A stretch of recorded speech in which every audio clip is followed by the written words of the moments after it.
Hello, everyone. Your favorite creature of the night here. And while vampires aren't the only thing roaming the streets, we have werewolves, mages, but another thing we have are wraiths. And that's what I'm talking about tonight. My experiences with wraiths, or as you may call them, ghosts. There's a ghost on the front lawn. What? Not you two. I couldn't believe it myself, but what mine own eyes have seen, mine own eyes have seen. Let me start by saying I'm sorry for any buzzing or that you hear in the background. It is my air conditioner. It is 100 degrees right now, so I could not be making this video without it. So, ghosts. We all know of them. We know the stories, but I'm here to talk a little bit about my experiences with them. I've had a couple run-ins, so let me start by saying there are two houses involved. We'll say House A and House B. House A is a house, my sister's house, I would go to babysit, and House B is the house I was living at the time. These were both a while ago, and I will talk about why I haven't experienced anything in quite a while, even though one of the houses I still am at quite often. We'll start with House A. Now, one experience at House B happened immediately after an experience at House A, but it's been so long, and my memory is not the best, I don't remember which experience it followed. So I'll start by just saying the two I had at House A and then move to House B. The first one, I was babysitting my niece's nephew. My littlest nieces were up in bed, and my nephew, he was very young still, was sitting on my lap. I was at the computer, and I was on MySpace, and he was there. Who's that? Who's that? Who's that? While pointing to different people. Who's that? And it was my friends and me saying, that's this person, that's this person, that's this person. Eventually, he got off my lap, and he went to go upstairs. The light was off and such, and he looks up the stairs, and he goes, who's that? I'm like, who? And he just looks at me, that man. What man? The man upstairs. I don't know. He's gone now anyhow. So that happened. Then another time, all the kids were asleep. I was babysitting again. And I was watching TV. I had the remote next to me. I was sitting on the couch. And the TV would just occasionally turn off. I had no idea why. I grabbed the remote, click, turn it on again, put the remote back down. It would turn off. Then one time I went to grab the remote, and I noticed what looked like an indent of someone sitting there. But it was a very light indent. It wasn't if I sit on it, you're going to notice. This was a very light indent. But it was still looks like there's something or someone sitting there. And then I noticed what looked like a handprint on the couch as well. So I just did what my years of watching Ghost Hunters on Sci-Fi told me. And I said, please stop. And before my eyes, I watched the couch cushion just right itself again, from both the handprint and the seat, the butt print. And I pressed the button, turned on the TV, and all was fine. I'll also say there were a bunch of little things I noticed there, because I lived at that house for the longest time before my sister moved in there. You'll notice a pattern there. And I noticed, a lot of different things, but they were more just little things that I think at the time I didn't equate to this could be, something supernatural. That it was more so just, I heard a noise. Well, it's an old house. Something fell. Oh, I'm sure a cat knocked it over, or that, even though I knew for a fact like the cat was in the room with me, so they couldn't have knocked over something downstairs. Something like that. I think at the time I was just like, oh, there's an explanation. Then this stuff started happening. So, House B is where I lived at the time. I'll explain kind of the layout. You pull in the driveway for House B, and the driveway is big enough that the one guy I work with who saw the house would always call it a parking lot. Because if you really tried, you could probably fit like 20 cars in there. It is big. I mean, that would be very snug, you know what I mean? But it would be doable. And then there's a decent sized garage, and then that's at one end. Then at the end closest to the road was the house. So I park, and that's my grandparents' house. I was living with them at the time. I walk in, and my grandmother goes, "Before you take your shoes off, can you run out to the garage and get some peaches?" Because my grandfather canned fruit. So I'm like, yeah, no problem. I walk out to the garage, open the door, and plain as day, I can still hear it. Like, I can still hear the tone. Shh, he's here.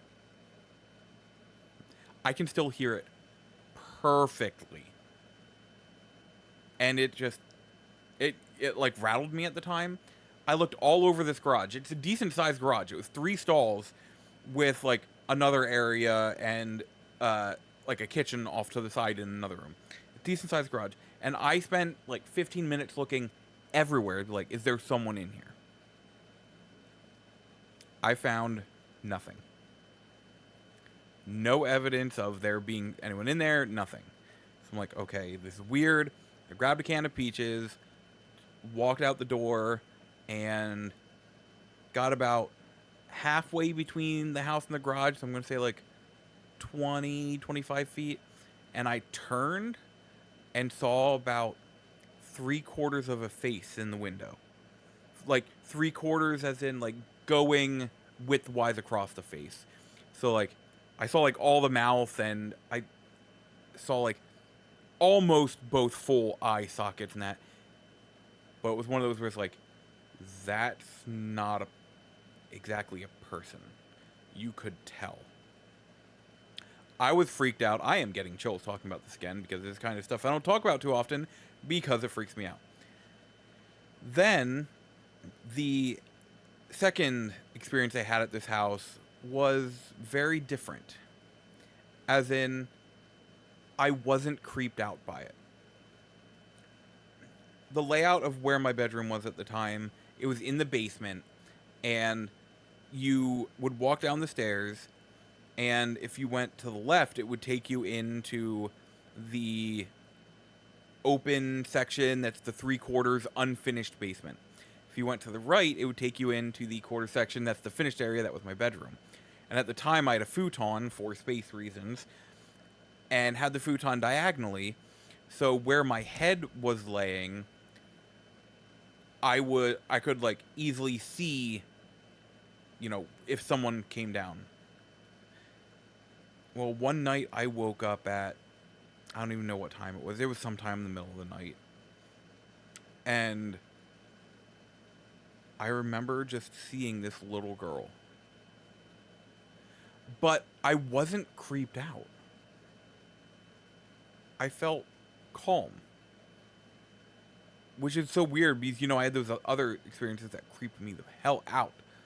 But this felt almost relaxing, which I can't explain. Because if you see a random little girl in your room, yeah.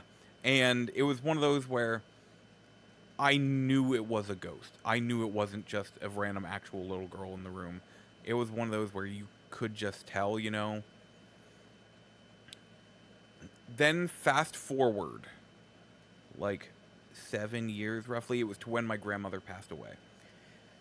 We are going through old photos because we were getting ready for the funeral. And I've never seen these photos in my life. They were all new to me. They were like in the back of a closet.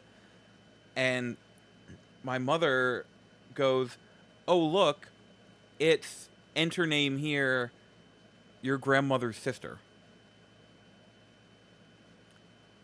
that was the little girl I saw in my room wearing that outfit.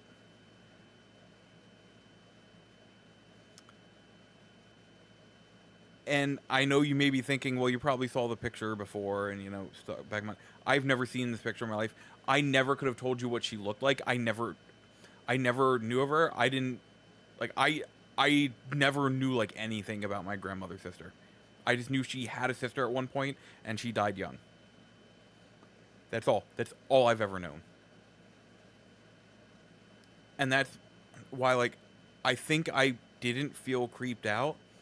You hear a lot, thanks to movies and such, you always hear about the vengeful spirits or, stuff like that. But I genuinely believe that, there are spirits here that are not vengeful. They're just still here for a reason. We kind of knew that my grandmother's sister was there for a while because my two nieces, when they were super young, I'm gonna say like 1 or 2 years old. We'll say niece A and niece B. Niece A was very talkative, talk with, not saying words, just like talking, like baby talking. But niece B would not talk much at all. But occasionally we would catch her just yapping away to no one at this house. And for a long time, we're like, oh, it's probably, Graham's sister, because that was when my grandmother was still alive. It's like, oh, it's probably Graham's sister. And then, what was it, 7, 8 years later, I see her in my bedroom. Like I said, it wasn't scary, it was comforting. And